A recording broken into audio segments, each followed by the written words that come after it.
All right. Hey, everybody. Sometimes it takes a little while to get the hooker out of the house. It's like watch. Let's get this show going, man. Welcome to the Bleeding Burgundy podcast. All right, John. Let's get this show going, man. Welcome to the Bleeding Burgundy podcast, a Washington Commanders podcast for fans by fans, with your hosts, Jesse Martin. The Cowboys are finished, you understand me? John Taman. Pull down my trousers and do your job. Scott Hartley. That was dreadful. And occasionally, Keith Gray. So many social engagements, so little time. And now, your host. Hey, everybody, I'm John. I'm your host, and I'm sitting here in the dark. And welcome to our 5:39 start of the 5:30 broadcast of the Bleeding Burgundy podcast, where today we're going to teach you all about how to podcast, because we're really fucking good at it, and we can give you all kinds of tips and tricks. I bet John This is is amazing. so fucking irritated. We're starting 10 minutes late. He will be. He will be irritated to hell, but it's all good, man. I am really enjoying it. I miss you guys every Friday. This makes my week. It's awesome. Don't go getting gay about it. All right, and that's not to say anything's bad about that, but It's Pride Month, John. Come on. So. that's right. We will take pride in that. All right, so hey, man, we got a lot to get to today, so we're not going to spend too much time bullshitting around because we've already done fucked away 10 minutes of this damn show. I swear to God, Scott, the next time you feed one of those women too much fucking alcohol, you're going to have to get them out of the house at least an hour ahead of time, because that's just a poor excuse. All right, so we're gonna do something here today because it's June and we're trying to figure out things to talk about. We did have some mini camp this week. We've got some big news today.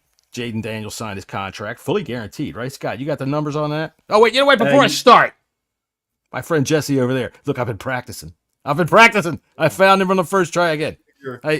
After about 3 years of doing this, you fucking point in the right direction. Hey man, right and left He's got it, man. means he's nothing got to it. me. To drive on the yellow line and everything's good. So how are you this week, man? Yeah, I'm good, man. A little hot today. Starting to get there. It's starting to get there, but tired. Glad the week is over with, though. It was a long week, man. My son graduated fucking high school. Yeah. Fucking high Unbelievable. school. Christ, man. And congratulations to him as well, Jesse. Yeah, Proud thank you. Papa and everything. Yeah, I get it, man. It's all Yeah, good. very proud, very proud. It was a nice ceremony at George Mason University. Went and saw the banner when they went to the final four banner. So that was pretty cool. Oh, that was Got cool. to Yeah. see that. And yeah, so been at DC with in-laws and relatives all week, and got back on Wednesday. Then of course run into a fucking slew of shit at work past 2 days trying to make up for it, and here we are, the weekend. I thought you didn't work for that section of the maintenance department. I mean, what are you doing cleaning up slews of shit?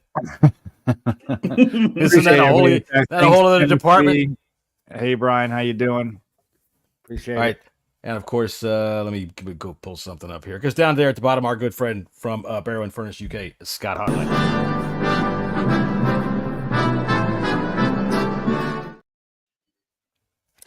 How are you today, mate? Yeah, good. Thanks, buddy. Just watched an absolute hammering of Germany versus Scotland, which is quite good. So I've enjoyed that so far in the Euros. Been a busy week. The weather in June, believe it or not, is awful. It's been non-stop rain for 2 days. It's about 13 Celsius, which is about, I don't know, 25, something like that. It's freezing cold. It's not It's good 25 degrees. It's less than Jesus. I don't know. What is 13? Have a look at that. Google, what is 13C in Fahrenheit? I don't know what that I think is. it's like 50 something degrees. It might be. It's rubbish anyway. The weather's poor.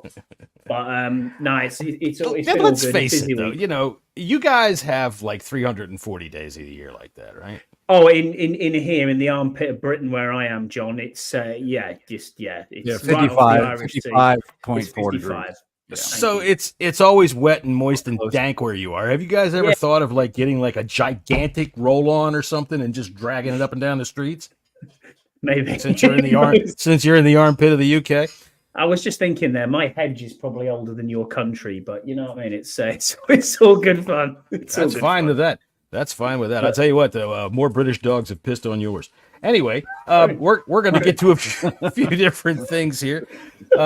So Jaden Daniels signed a contract today. I've got his numbers here, John. Let's hear the numbers. Yeah, let's hear the numbers. So yeah, he's signed a 4-year slotted 37.75 million fully guaranteed deal that includes 24.3 million signing bonus.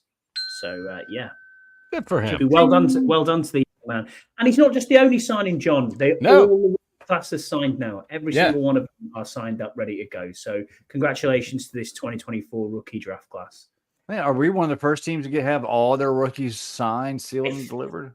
It wouldn't shock me. We're doing everything right. It wouldn't surprise me. I mean, when it comes to winning off seasons, we know what it looks like, and this is what it looks like. All right, just to scare Deuce. Hey, Deuce. All right. Anyway, let's see. We've got something that we're going to do today since it is March. Since it's fucking June. Jesus.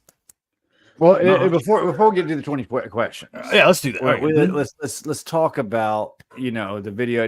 John, did you get a chance to watch the video? Not the whole Commander's log. I watched parts of it. But I haven't watched the whole thing yet. It's wonderful. I've seen it twice already. I've seen it twice. So have I. Is it wonderful? Is it magical? Glorious. It's wonderful. Okay. Look, that's two dicks. They're like. Splendid. It was awesome. You got a behind the scenes look at the Commander's war room, man. And the best part about it, I thought, was when we did the trade with I saw that. I did see that, and I am going to watch the rest of it up on the big screen this evening. That was really cool. And it seems like, I'm like Sheehan kind of poo-pooed on it a little bit, listening to him today. But all teams are doing or a lot of teams are doing this for the fans. And, they were happy as hell, to get Sanders still, that moment, like their guy, that they tagged, their first four, I think it was their first four players that they drafted had that quote unquote gold Commander's gold tag on them. Yeah. And they gave out 20 different players throughout this draft class that they had top tier as far as like, what they wanted in players. And you go from Jaden Daniels, Johnny Newton, Mike Sanders still, Ben Sinnott. They got their guys that they, pegged, and they didn't have to give up anything to get them. They gained, basically, and it was a really smart. It seemed like it was a really smart draft, and it was really cool to get an inside look at, it wasn't a yacht. The picks weren't being made from a yacht, and that you saw them work, and you saw how excited they are, and making those phone calls to the draft picks. It was really cool. So kudos to the team for making that production. It was awesome, and I'll probably watch it like 3 or 4 more times. I think you just took a swap at me. Jesse, John, did you see the bit I enjoyed the most out of the Commander's log was you got a little bit of insight as to what they had on their board, as you said, with them 20 Commanders bit. Interestingly, George Carmi, and shout out to George, he put it on his Twitter to say, hey, this is what the NFL says is a day one starter, a Pro Bowler, a generational talent at the top of the draft board. It goes from 8 down to 1. And you're looking at who they're picking and who they're taking off the board. And what I really enjoyed was the fact that they were looking at either positional coaches or they were taking coaches who would look after them and saying, you take that one off the board. So Bobby Johnson, for example, took off Brandon Coleman's. Cliff Kingsbury took off Ben Sinnott's one Joe off the Witt board. With, Joe Witt took Sanders off, and you're thinking, this is like including everybody in there. What I also enjoyed was, obviously, this is the first time Josh Harris has ever done a draft in the NFL. And it was interesting watching him reading through the sheet, looking at these players that clearly they'd earmarked out. He's flipping through an A4 spreadsheet, almost going, right, okay, who's this guy? That's Scott's probably touching himself. Look at that list. Oh yeah, absolutely. I love an Excel spreadsheet. Look at that list. Give me an Excel spreadsheet. Come on. Right. Scott's like, oh, look at that list. But no, I love Randy off South Park as well. That's cool. But no, in all seriousness, it's like you watch him and he's saying, oh, so what do you think of this guy? And and they're talking to him saying that this guy's exactly what we want. He can play two positions. When they were talking about Sanastril, saying he's played wide receiver, he's played DB, and you're like, okay, I can see where Josh is what he's trying to get. You got DQ answering the phone to Cincinnati. That was quite interesting. And then Adam Peters telling Tennessee to bugger off when we were going to take Sanastril. Basically, like, yeah, sorry, we're picking here. Yeah, it was pretty cool how they got over on Dan, because Dan was on the phone when all that was going on. Yeah. So That he was didn't so know funny. what was being said. And so he's like, yeah, they're taking Michigan. You kind of saw Dan like, oh, shit. But they're taking the defensive tackle, and then seeing Dan light up because, he was so giddy about Sanders. He kept saying, I wanted to coach this guy ever since we left that Pro day, the pro day. Yeah, the pro day. So yeah, it was really, really, really cool to see. I'll tell you what, I haven't watched it yet. It's earmarked for me tonight. You really need to. You really. I'm going. Yeah, I've got it set up for this evening. And do you know what was also really good, John, on it when you watch it at the end? I'm not going to give you any spoilers, but actually listening to what the rookies were saying. Yeah, right. Yeah. It was their first interviews, and you're listening to them saying, "Hey, this is a place that's building its culture. This is a place I want to be." Luke McCaffrey's sitting there saying they were on my radar. I knew they were going to call me. I knew this is where I wanted to be. I'm like, hang on a minute. This is pretty cool because draft picks are draft picks. And they, as you said before, John, when you interview any young player, they're always going to say the sound bites. They're always going to say, we're working hard. We're doing the right thing. Right. But you've got more of an insight into the person that we're picking as well and why we're doing that, which was really, really good. Great series, great production work.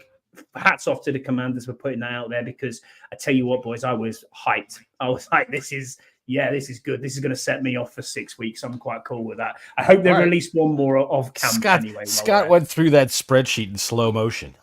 Oh, but I was looking at the board going, where are they picking people? And you saw that Daniels, when they picked Daniels is off the board, it was literally the very, very top one.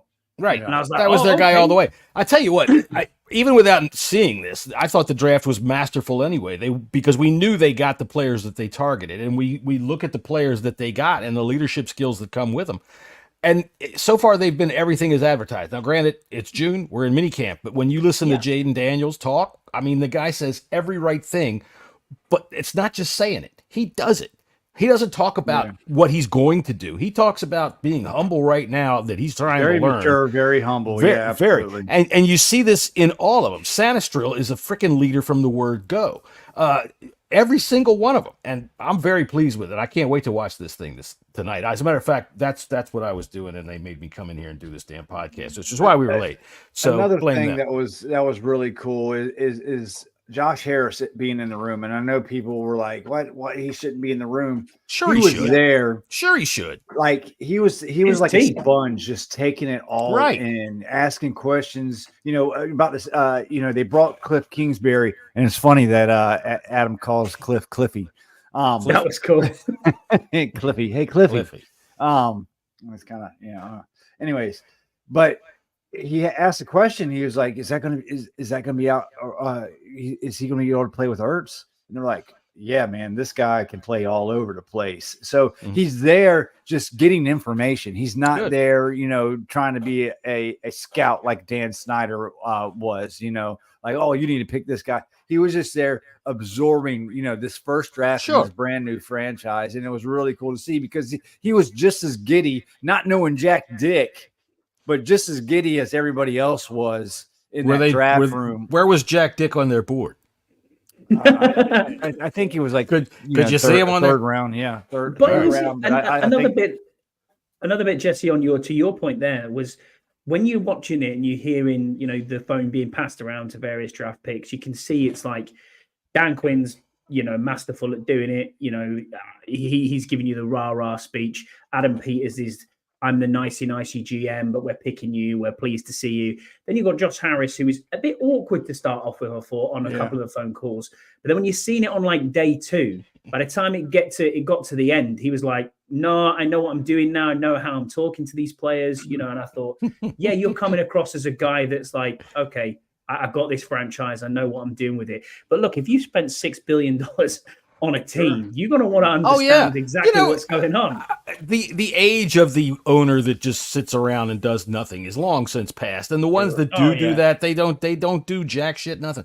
I mean, even that dopey looking idiot out in Las Vegas, he's involved. All right, and involved doesn't mean he's making any decisions about the draft. He's already obviously shown that he can bring in the right people and listen to them. All right, everything that we've seen all the way up until now here in minicamp is 100,000% positive as far as I'm concerned, other than the kicker who's gone and 2 feathers on a shirt, which one more interesting thing of note. It was funny how many times the word fuck was used in that production. Yeah. They were fucking this and fucking that, fucking badass. This motherfucker is going to be fucking, I mean, obviously it was all like bleeped out, but it was, I found it pretty. This is how people hilarious. talk, Of course this is how it's people talk. Professional sports. That's how people talk all the time. You've got to get your point across in some ways. And this fucking dude is a fucking dog, man. Right. What else are you gonna say? This fella over here, I'll tell you, he's kind of grouchy.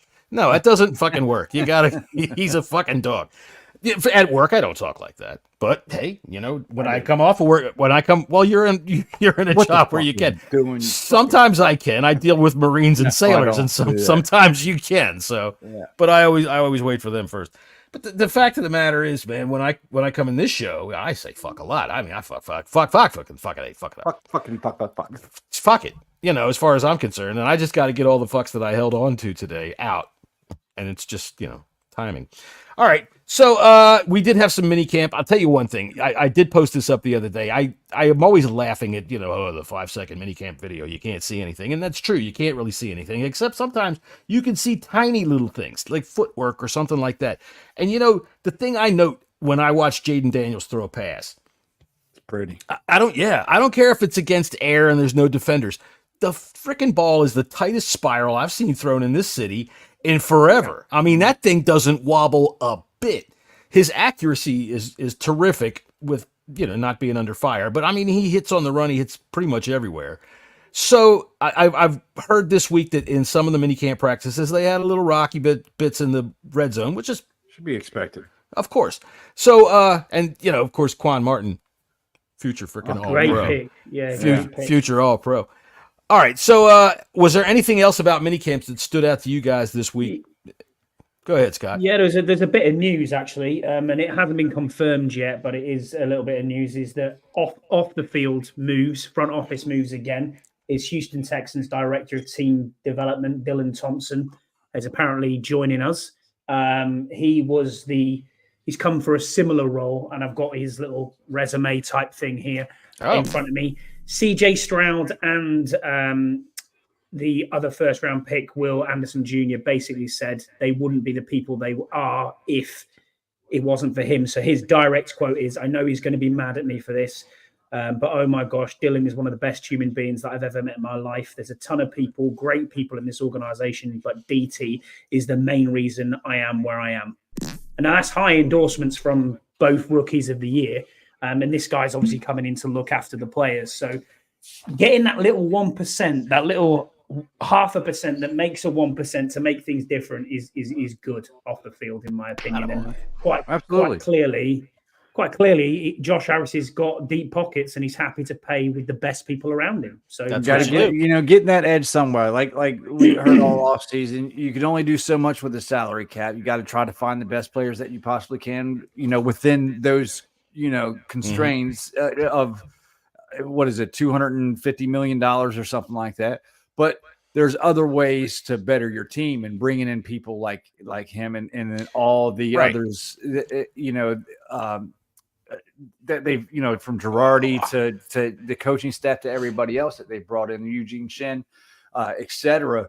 You're trying to find, shortcuts to excellence in that way. Not even so much that. I think that what they've done is they've laid a foundation for the future in terms of that the short terms to success, the shortcuts to success. Sure, everybody wants success fast, but as this success builds, they want to keep staying on top of it. And I think that they've built the staff now. We were talking about this earlier in the offseason about how what they've got with their coaching staff. You've got an offensive coordinator, and then you've got another offensive coordinator that works with the quarterback, so that when one of them gets hired away because we go to the Super Bowl and win next year, that you've got somebody coming right up. And it's the same thing on the defense and in the front office. It's no different. You are a sum of your parts, and if you are good parts, you'll be a good team. And I firmly believe that. The NFL's, especially in the front office, is a constant wheel of motion. Man, people come in, people go out. Yeah, but what's really cool about that is it seems like Harris and company are getting people that seem secured where they're at from good organizations, like doing like lateral moves. To come over. But back on the mini camp, what I found pretty interesting is basically Jaden Daniels. This mini camp was all about Jaden Daniels, basically. Sure. And how tight he's getting with the team. It seems like everybody's got good things to say about him. I think he's very mature, and who knows how long it's going to take him to master the playbook. But I think he's got a good step forward in building trust with his teammates. Yeah. I mean, even him and Sam Hartman, they're really close. Yeah, and they haven't, known each other all that long. Well, because if you know Sam Hartman, you're bound to pick up some hot chicks that just fall off on the side. That's true. They just probably shake out of his beard, right? But listening to Terry glow about this kid, and like yes, Terry said some stuff last year about Sam Howell, he throws a good ball, but I think it's a little bit different this year.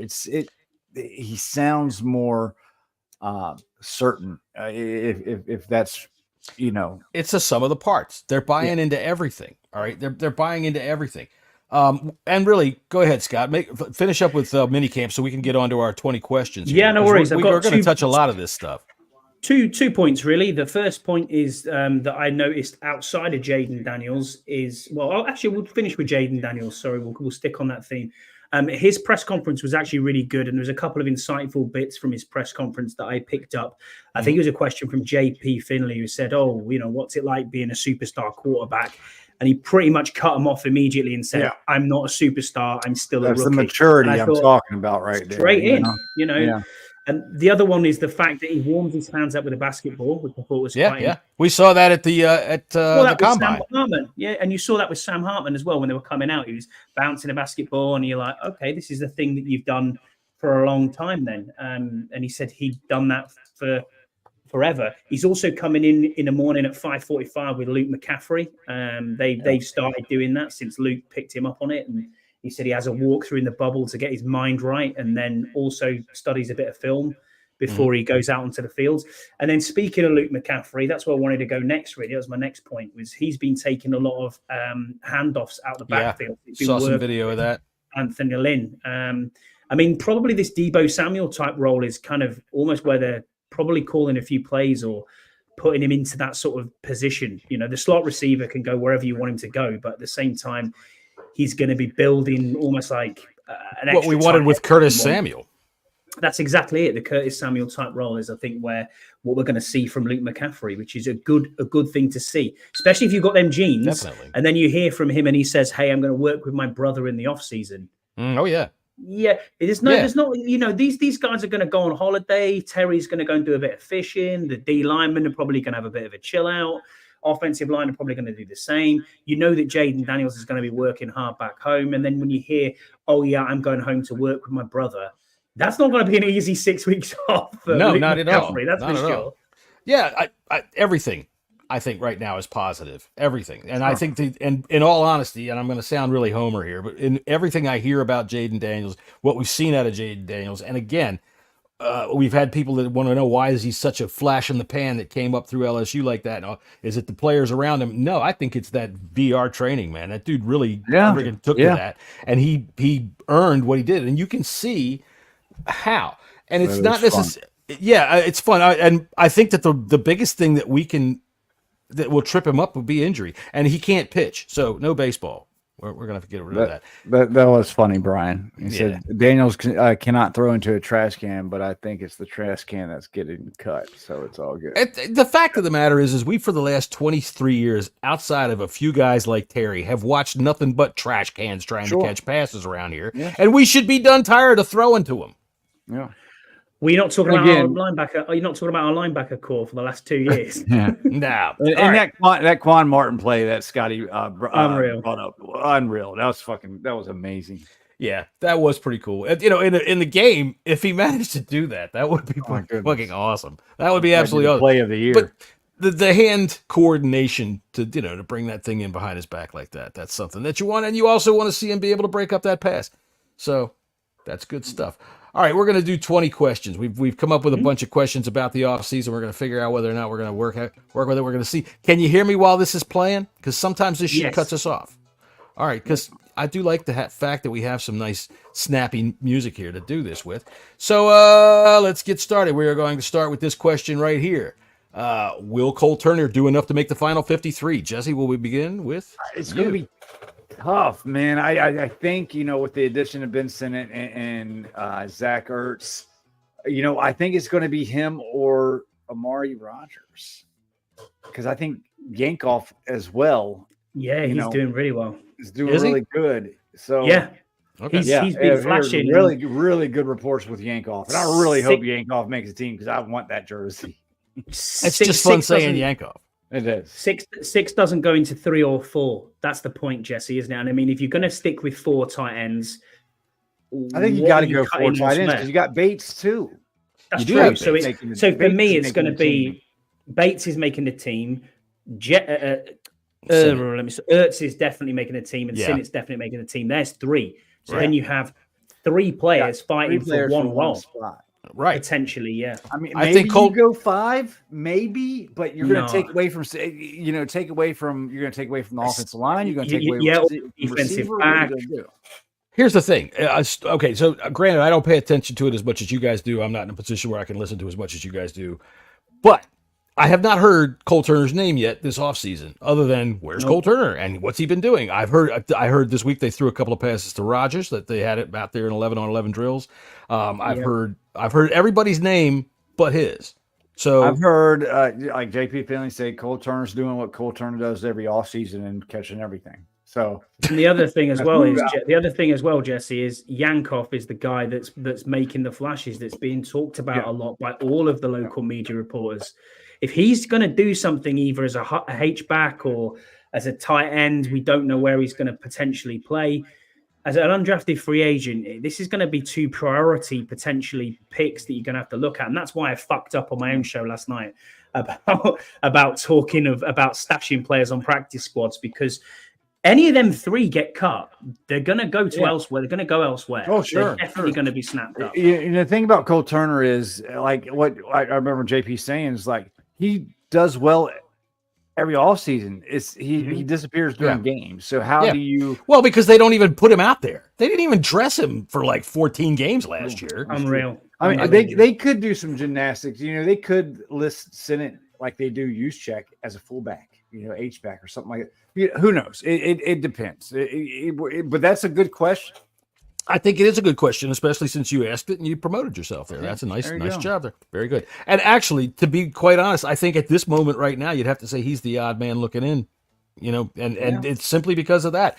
If he can't get on the field when Ron's here, I can't see him getting on the field with this crew that knows what they're doing. I mean, as far as whether or not any of them get cut and snapped up, I'd have to say, show me. I am so fucking down on practically everybody that crew brought in here. All right, I'm hoping to see success out of him, but we always fall for what JP was talking about here. This guy that catches everything in offseason, and then when you say he disappears, that's a fact. I mean, I don't know if it was 14 games last year, but the dude seemed to never be activated. Yeah. So, and he wasn't hurt. I know he was hurt the year before. Yeah, his rookie year. I think he's the odd man out, and that he's even saying that what you say. There's 3 going into 1. I'd have to look at maybe Armani Rogers too, just simply out of. And honestly, have we given John Bates a second contract? I don't think we have. No, not yet. Okay, so because he's still got time left. Though. If Rogers can catch, better than Bates and block? I haven't really seen anything out of Bates that makes me jump up and fucking down and say, "Oh no, this guy's got to be on the team." I mean, everybody talks about his blocking, and it's just as far as I'm concerned. All right, next question. All right, next question. What has been the biggest success of the offseason? And I do believe I know that it's Scott's list. Everybody loves that. All right, Scott, go first. What's been the biggest success of the offseason? The biggest success is really hiring Adam Peters. That's as simple as that. There's nothing more than that. The way he's assembled this coaching staff, obviously I initially didn't warm to DQ coming in. I was like, is it one of them retreads? But let's look at what you've got, what you could have won. It's always great having hindsight in 2020, but let's be like a prize, like a game show host here and bring it out. Look at what you could have won. Look at what you could have won. Exactly. Bring out Ben Johnson, and there's no way in the world, or even McDonald's, that they would have established this staff that we've got here now. Let me see a quick show of hands over here in the chat of how many people want Scott to say that again as a game show host. I see 5-10 hands. Scott, please. Okay. Well, ladies and gentlemen, look at what you could have won.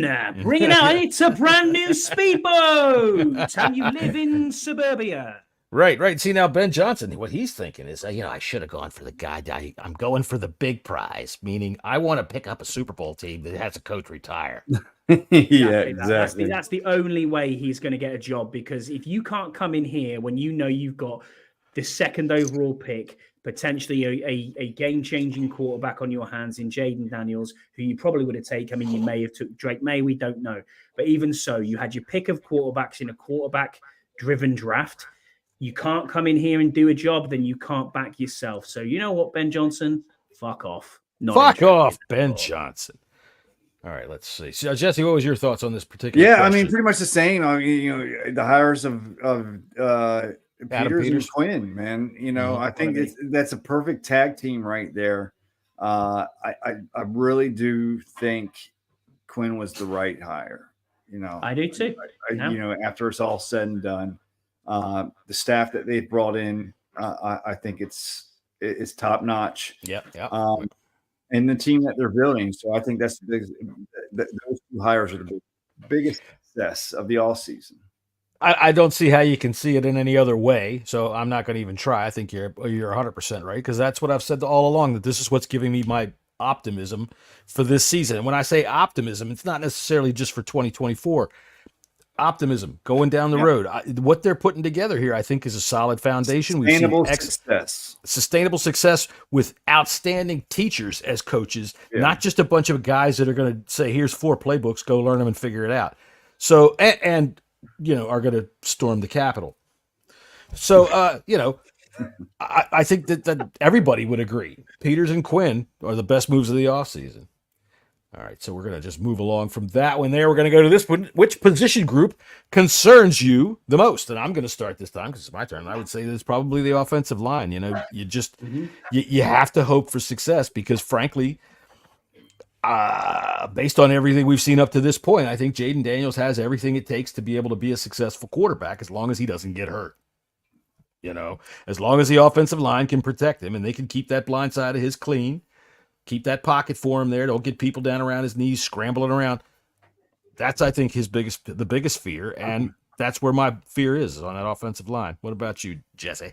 I see your O-line, and I'll raise you cornerback. Cornerback. I think cornerback is the absolute biggest concern by far. By far. It's not even close. We're coming into the season, and I'm sorry, Scouts, you're 1,000% wrong. Scouts. Benjamin St. Juice is your number one cornerback on this team. That's not good. It's what? Not good. Who said that? It's on the depth chart. Why wouldn't it be? Oh, it's the unofficial depth chart. But it's unofficial and it's official. St. Juice is you bring in a journeyman that Mike Davis. Mike Davis. He's not a cornerback one. Nowhere close. You're going to put Forbes above Benjamin St. Juice? Nope. No. Sanders still is a slot rookie. corner. He's a rookie. Benjamin St. Juice is our cornerback 1. That is a problem because behind St. Juice, there ain't much. There ain't much. So I think we were coming to last night. What we were saying on the other show is we're in agreement with you, Jesse. What we're saying is the cornerbacks are awful.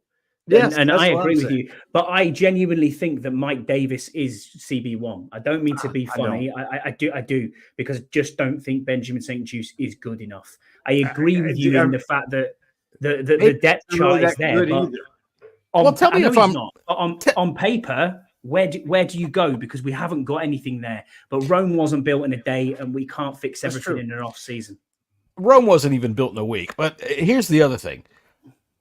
Am I wrong in remembering that St. Juice was better outside than he was inside when he moved in last year? St. Juice played outside pretty much. He played outside all season. I thought he played. I thought he played the inside. No, he played inside the year before, and then they moved out. He moved outside, and he was very good in the first year. St. Juice played better the year before, but he slowly but surely went down a hill in 2022, and then 2023 he fell off a fucking cliff. Okay. Yeah, I'm not a very big fan of him. Now, how much is that? Is coaching? It's got to be. This is the thing. I can't ever put.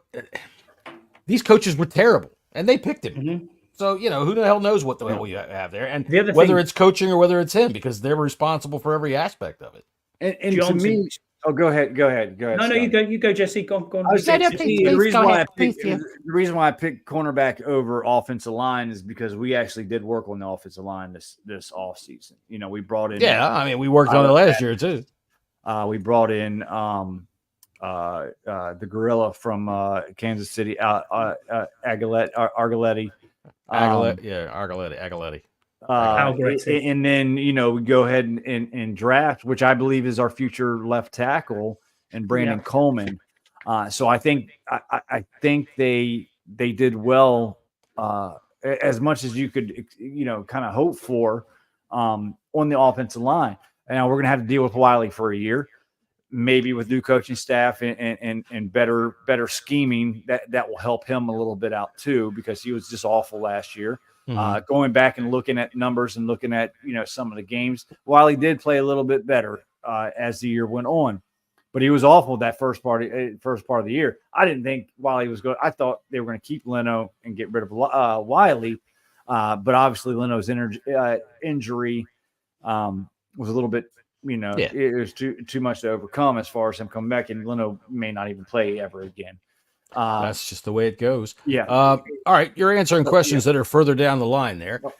So, Scott, who is your most problematic position group? Are you going with cornerback as well? I'm agreeing with both of you. I mean, to your point, I think cornerback, yes. To your point, John, offensive line, the only issue I have with offensive line, I mean, you've seen, we were all on the stream. My head was falling off in the second round when we hadn't took a lineman. It's just left tackle that's the issue. It's not the rest of the line. I think Badass or Biadish is well. Yeah, I hope that's a good signing. I think Algretti is a starting left guard caliber. And I think at left guard, you can get away with it a little bit. I mean, we had Chris Paul playing there, for crying out loud, who was awful. I think Trent Scott isn't that bad a tackle, but he's not amazing. And then obviously, we've been spoiled at left tackle for years. And then at right tackle, yes, Wiley was a turnstile for the first part of the year, but you are correct in what you're saying. The last 4 games, Jesse did get a lot better. But it's you one should of them be, Deluxe. You should be. It's one of them where I agree with both of you, and I think both are positions of concern. But I think corner is more concerning, especially with the season Emmanuel Forbes had and the regression of Benjamin St. Juice. I'm kind of leaning on the fact that coaching is going to help Forbes out a lot. And maybe he will start to live up to that first round billet that he got. So, all right, moving on. So yeah, we got a lot of questions to go. So let's try to run through these. Yeah. All right. So who will be our breakout player? Scotty, go ahead. Who's that? Our breakout player will be Sandstrel as a rookie. He will be. I think he's going to be unbelievable. I think he is going to be not quite. I think he's going to be in the running for defensive rookie of the year. Ooh, that's nice. That's high praise. I really do. I think he's gonna be good too. They were talking about Sanistril on the Commander's log as possibly playing slot receiver too. I saw that. Yeah. I like it. I think our breakout player is going to be McCaffrey. I just like the way he comes to work. I think that there's a spot right there wide open for him to be able to step in and start.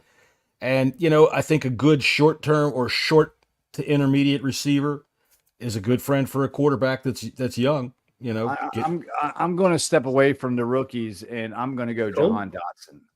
Nice. I think Jahan Dotson is going to have not only a comeback season, because he didn't have a good season last year, but I think he's going to break out. I think they're going to keep him quiet during camp, and he's going to be one of those players that is going to come out of nowhere and be that.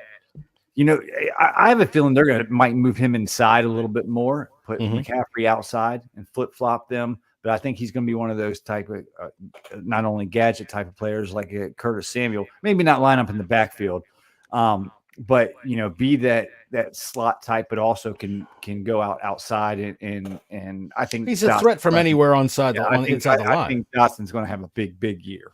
All right, how about you, Scott? Oh, you already said. I went Sandstrel. Yeah. All right. You know what? I haven't really given this much of a thought. I think Jahan Dotson's a really good pick there. You said Luke McCaffrey. Oh, I said McCaffrey. God damn it! I'm fucking old. All right, but I still think while we're there, I think Brian Robinson's going to have a very good season as well. Me too. I thought he had a really good season last year. I wouldn't be surprised by him. I'm one. The rest of the country, yeah. I'm one pick away from being for my dynasty, the startup league. Nice. I'm playing with Tony and our buddy Nate Coleman. And I'm gonna pick Brian Robinson. Hopefully, no one's listening. But yeah, I got it's the 11th round, 8 hours per pick. We started this draft fucking 3 weeks ago. Jesus. All right. So do we sense an actual culture shift or are we just fanboying again? Let's go. Just as simple, yes or no. Jesse. Yes, absolutely. Scott. Yes. I'm gonna say yes. This is an actual culture shift. This is what you want to see. People want to come here. And it's when we heard about culture shift with Ron and about how respected he was around the league, that's great, but it didn't translate into much else. And I mean, we know there was a lot of adversity in his life and all that kind of stuff like this, but this is football, and these people want to come here to be part of football now. They want to come here because they don't just respect the guy; they think they can win here. I know time's tight, but it doesn't matter either way. I'm gonna mention it to go back to your point there, John, on this. I think also the media has given us a bit of an uplift here as well because of the coaching staff, because of the hires off the field. They now see this as a sensible, grown-up franchise. And we're actually getting a bit more, not attention, that's not the right word, but we're getting attention for the right reasons, shall we say. I'm telling you, the NFL wants us to succeed right now. They are so ready to shine us up. All right? If we can pull out they do. They want to shine us up. I tell you right now. All right, well, speaking of the meteor, let's see here. Mike Clay of ESPN ranked the Commanders linebacker core number 1 overall. How close to reality can that be? And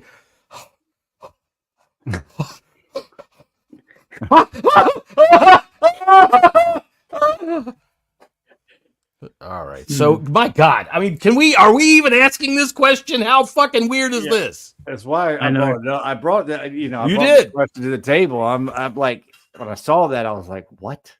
Seriously, listen. Let me go first since I brought this question up. Please go ahead. I love what we did at linebacker.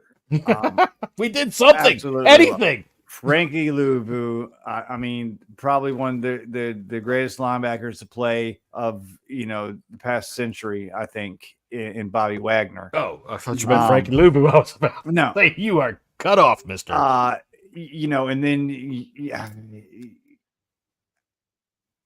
I just can't be. I'm not there yet, guys. I'm really? not. I'm talking maybe top half of the league. Absolutely. Yeah, okay. So I would go and. But I'm not saying top 5. I can't do. Top I would say the ceiling is top 5. I would say top 10. Yeah, definitely. I think we're probably there, especially if you add in McGee and Jamin Davis as well. I like McGee. I really do like McGee. The best linebackers in this division are at the 49ers. No doubt about it. Yeah, in the conference. No doubt about it. Yeah. Yeah. Fred well, I Warner mean, is an absolute animal. Yeah, Fred Warner is fucking great. Yeah. well, you know, his first name begins with F, and that means fuck him. So, anybody else out there who's If this was Wagner 5 years ago when he still had his 100%. Yeah. I'd dude, I don't think sure. I don't think it matters right now. I mean, he's not as fast as he was, but I think his mind makes up for it, and what he'll be able to do with these other players that have been able to come in here and lead makes a big difference. Now, number one overall, you know me, I have been crying about the linebackers forever. And honestly, this entire comment, this is me. All right, Scott over there, he's like, oh, that feels pretty good there. Oh. All right. So anyway, but the fact that we're even in this conversation now, yeah. And look, we've all bitten at the apple, man. We've seen free agents come in here and we go, oh, that's going to transform everything. But it's not just the free agents. For one, it is Bobby Wagner, and he's not just a player who's trying to cash in. He's out there running special teams drills. All right, he's showing up and doing things that a guy of his stature, set an example, right, doesn't have to do. And that's what he was brought in here for, to set an example. And, right, and that's where this goes back to kind of that last questions about a culture shift. Well, that's the thing. Ken Norton makes a big difference. Sure. All right. Yeah. Jack Del Rio isn't here anymore. We got coaches here now that know what the hell they're fucking doing. And Ken Norton knows how to take a linebacker crew and run them through a brick wall. So I don't know that I think Scott's about dead on with saying that number 10 is our floor, but I'd say that's about where I'd expect us, 10 to 15. And that's bottom. I think they're going to rack up. I think they could probably be one of the highest. They can be good. They can be really good. In the NFL. Look at Bobby Wagner last year. He was the top tackler in the entire NFL. Yeah, like 193 tackles or something like that. And Luvu wasn't that far behind. I got all the confidence in the world of Luvu. One thing that scares me just a little bit, and it's nice. Look, Lennon Fletcher was Bobby Wagner's age when he came here. Yeah, he played for another 4 years. 7 years. 7 years. Yeah, it was 7. Okay, 7 years. Okay. 7 years. I don't expect that amount of productivity, I guess, for at least for that long. And we signed him for a 1-year contract. I think we signed Fletcher for, I think, a 2-year contract at first, and then he signed another contract. But he still has shit in the tank. And Luvu's, I think, is just starting to scratch the surface. He was stuck in Carolina.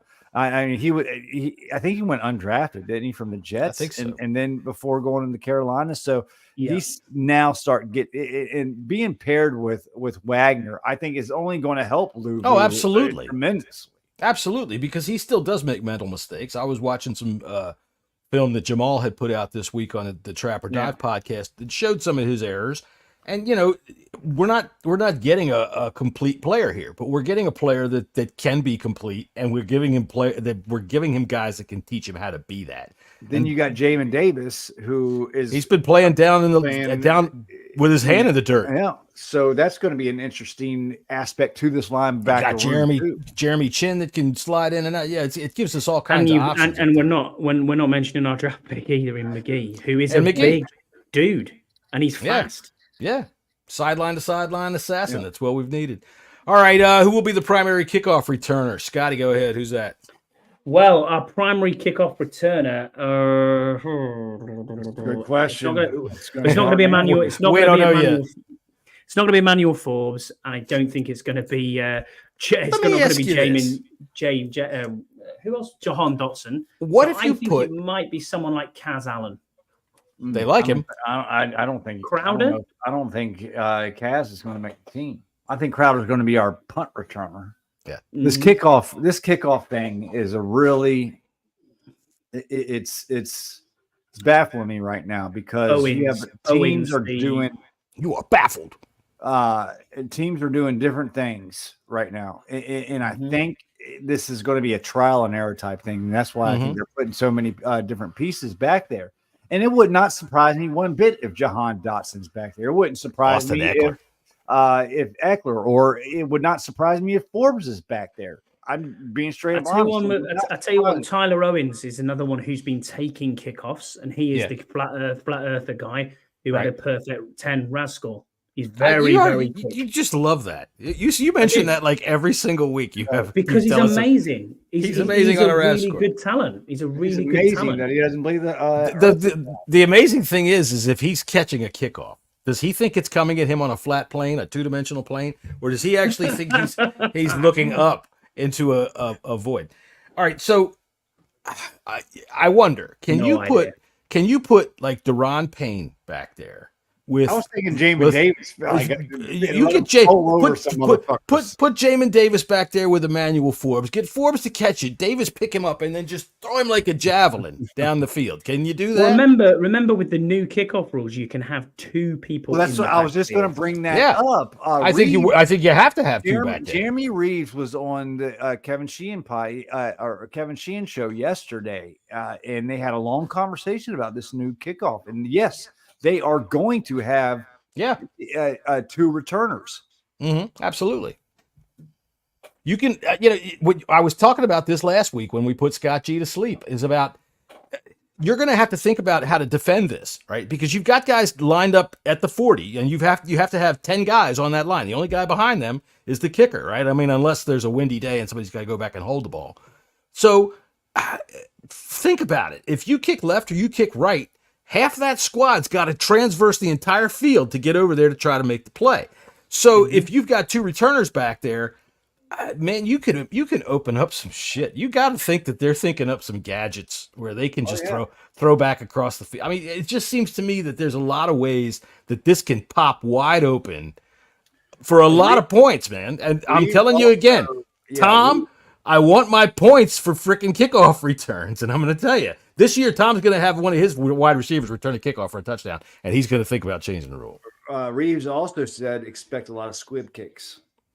That's pretty good. I saw that the Patriots decided that the best thing would do was maybe to just kick it out and give it to him at the 35, and I thought, that's a pussy thing to do. Yeah.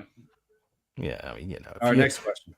All right, next question would be, can Emmanuel Forbes succeed at a level to validate his draft status? Now, I don't mean that he should go to be like a Pro Bowl player this year, but can he look good out there on the field? Jesse, we know your answer, but go ahead anyway. I'm going to say yes. And this has to do with Joe Witt and Dan Quinn. I think they're very, very good coaches. They've always had really good secondaries. We know he can catch. They both wanted him in Dallas last year. So I'm going to say, yeah, okay. And that's kind of, I'm hedging a little bit, because I liked him when we originally picked him, and it, kind of let me down this year.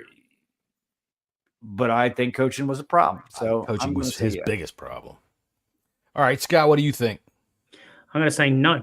And the reason I'm going to say no is I'm going to say he can contribute to this team, but can he make it as what is a first rounder? No, not in my opinion. I think he can contribute to this team, absolutely. Is he going to be anything like he was in college, returning interceptions? Not for me. I think he'll do well. I think he will contribute heavily to the team, and I think he'll be a decent player.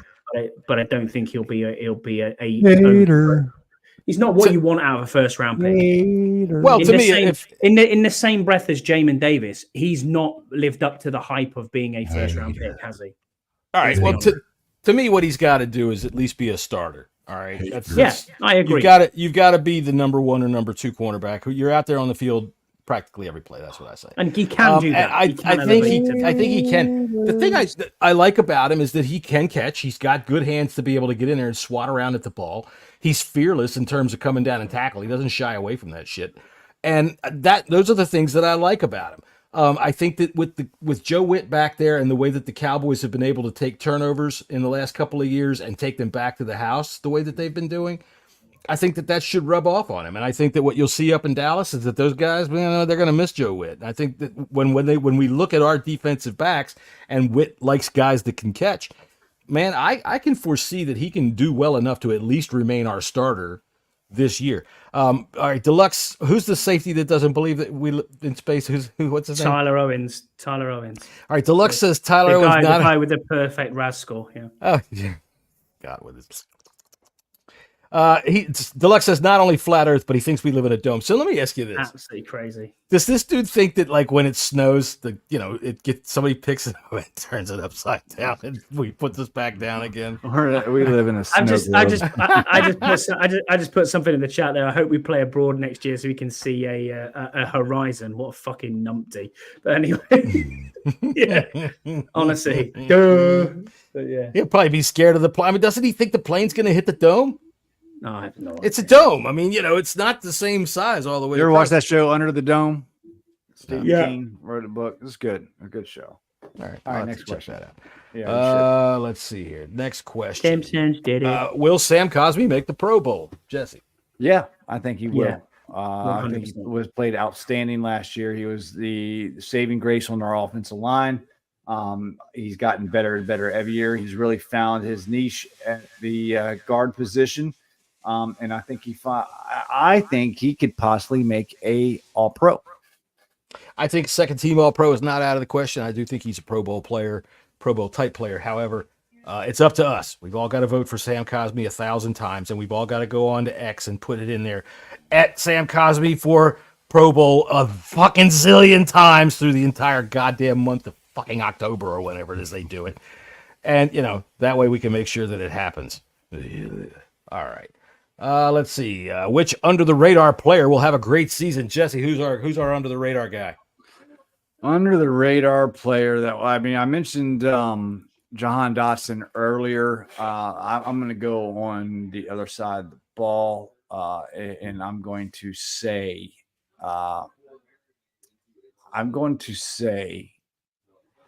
Armstrong is going to have a great season. I think he's going to get double-digit sacks. Oh, that would be nice. Scotty, who's your under the radar player? Under the radar player. That's a tough one, actually. Because would you say Jeremy Chin's under the radar? I wouldn't say so. I don't think the rest of I mean, when you look at it, depends. When you were talking radar, I assume we're talking fan radar. Yes. And across the league, I don't think people are looking at Jeremy Chin too highly. Yeah, they're I'll not go down with on Jeremy him, Chin. but they're not going to think about it. I'll go with Jeremy Chin. He was second on the listings for defensive rookie of the year when Chase Young won it that year. So he'll have a good season with us. I'll tell you what. What's the guy who doesn't believe in space? What's his name? Tyler. Obviously, I don't believe in him. That's why I can't remember. He's not going to make the team, guys. No, I'm just wondering. No, what does he believe in radar? Special teams. How does he think that works? Does he think radar? Because if we're in a dome, radar can't possibly work. I'm going to go with Quan. It's obviously FA, Brian. I mean, come on, he's comeback player of the year. That's different. But anyway, yeah, that's different. I'm going with Quan Martin, under the radar player. Will have a great season. Shout. I think he's fantastic. I think he's going to have a fantastic year. I think he's got excellent instincts. I think he's got good hands. I think he's a good tackler, and I think that he's going to start making some national headlines as the season progresses. That's what I say for Quan Martin. Let's see who will regress. I think Andy will regress. He'll start eating his boogers again.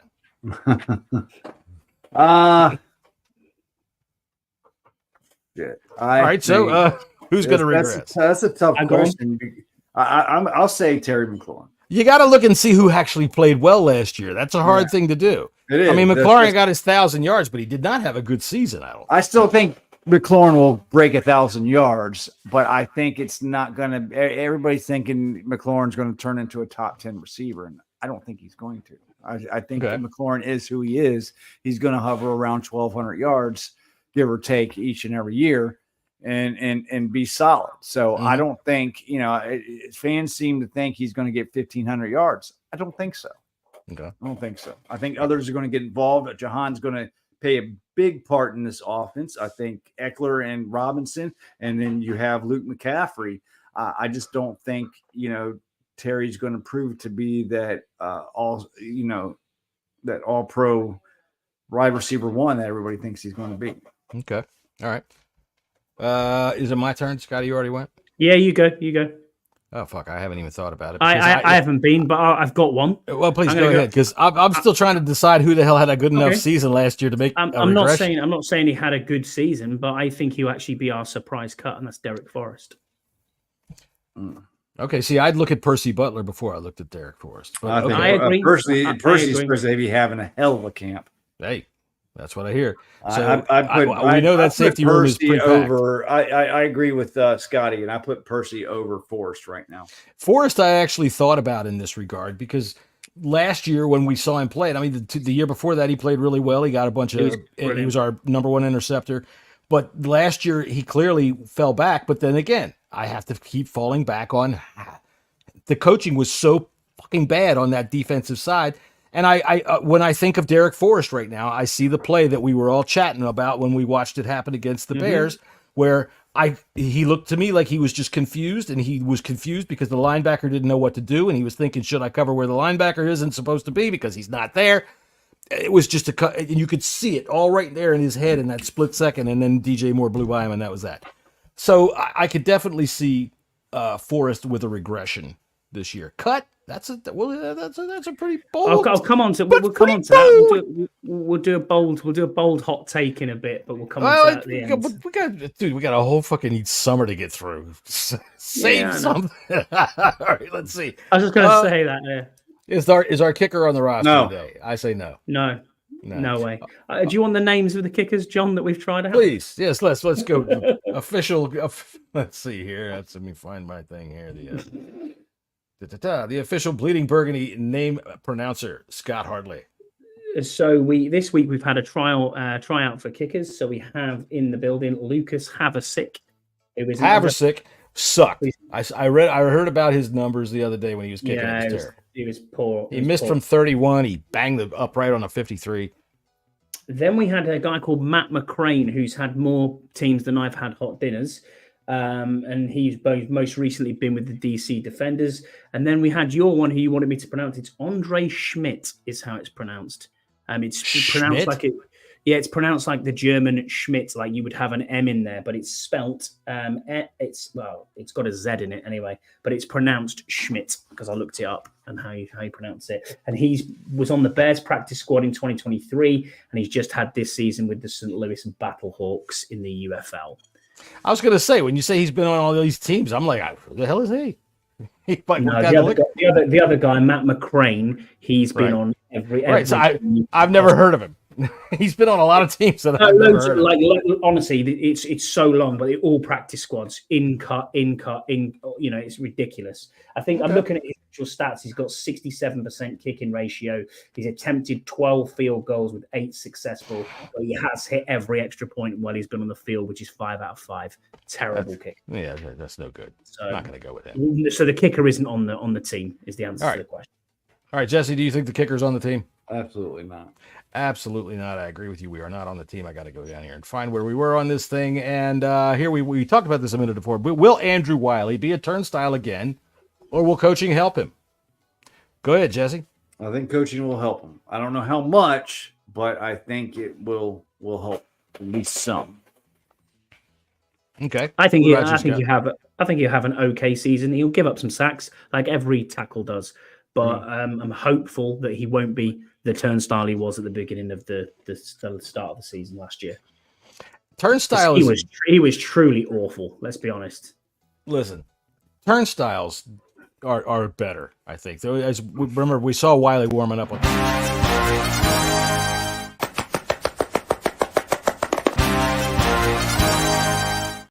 All right, so will coaching help that? I don't know, because seriously, he looked so effing lost last year. Guys were blowing around him and giving him these bad deeks, and he's falling all over the place. I guess if coaching can say, okay, stand on your 2 feet now, stand up, stay on them, stay on those feet, there you go, then I guess yes is the answer.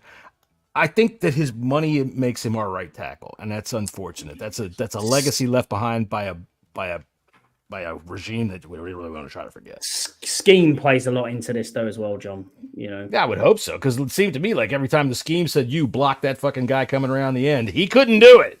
No, he couldn't. You're absolutely correct. No, not at all. And I mean, I don't want to be beating on a dead horse or anything.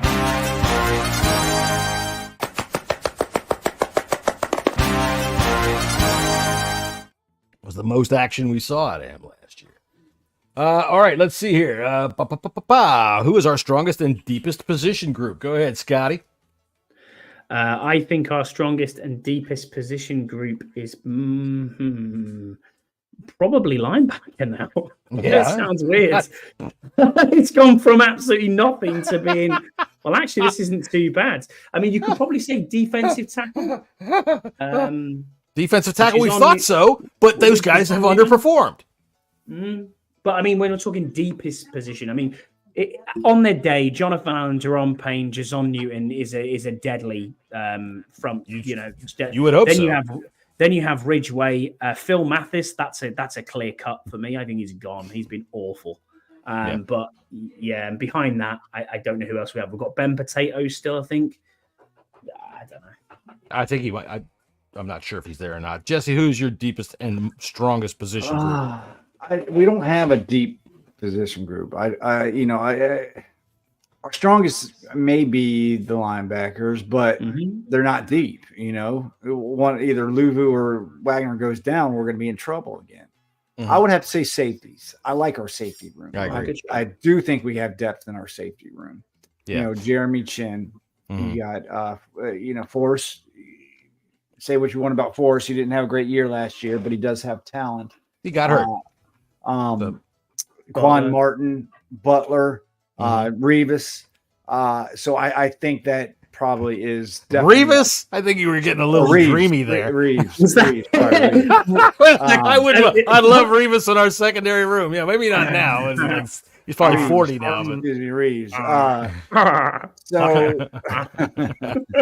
Cornholio. Yeah, I think not that's Beavis. I think our. It's funny because I was just watching Butthead earlier. Wow, that's a 90s reference. Good for you, man. I do think it's our deepest position group.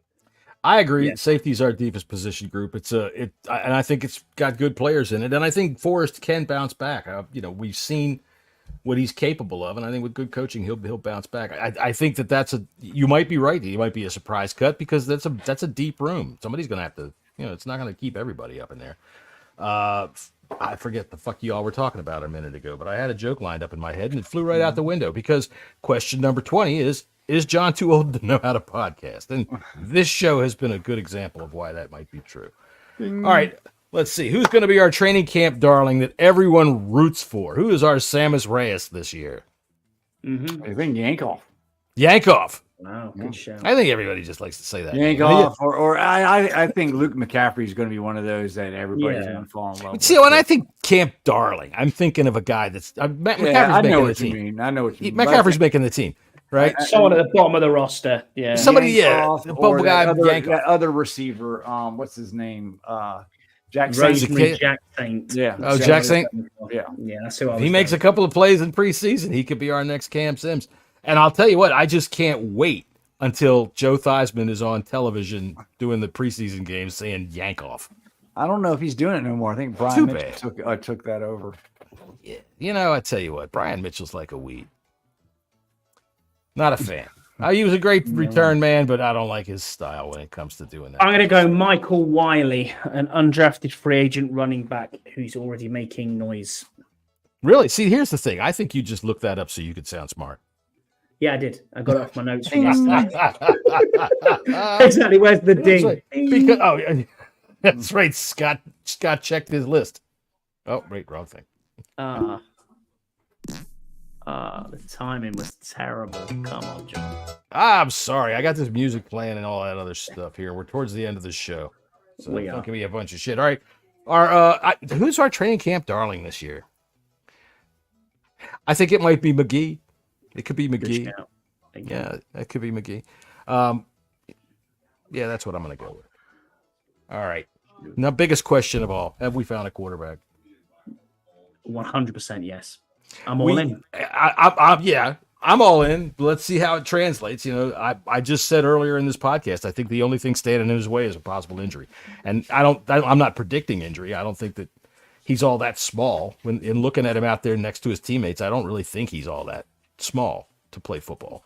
But the only thing that I think can slow him down is if he has a couple of injuries that fuck up his leg or something like that. So let's hope he stays upright. And I think that we have found a quarterback. I believe in the way he throws the ball, which sounds kind of weird, but when you see the accuracy that he's shown in the past, and then I like I said, you see a spiral like that, and you see that spiral on every effing throw.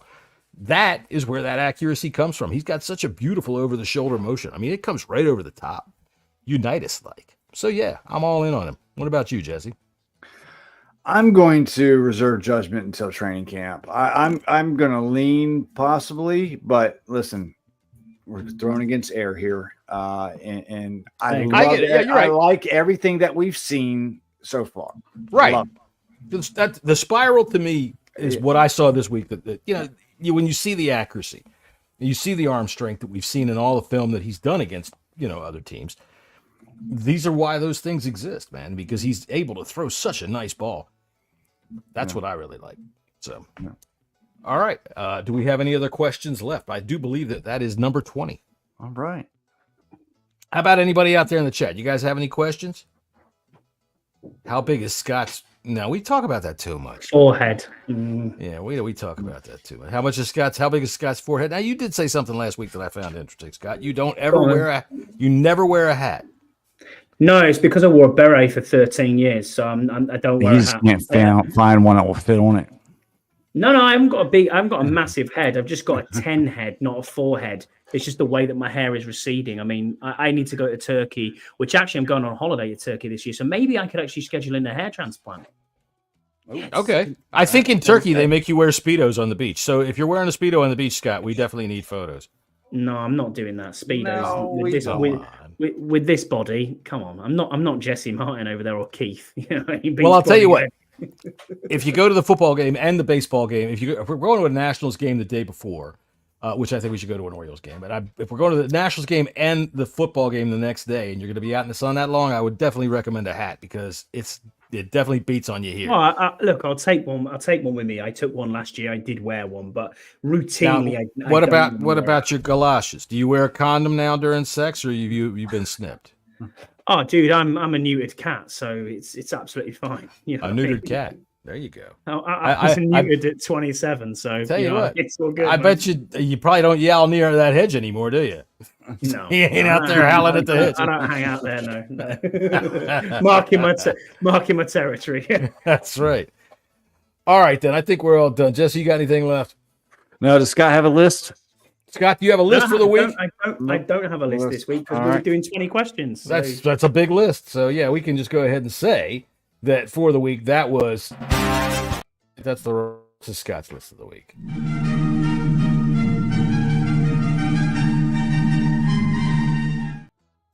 That is genius. That is a genius picture, though, to be fair. I do like that. What are we going to do for the next 6 weeks? That's the other thing. It's like, there's nothing happening.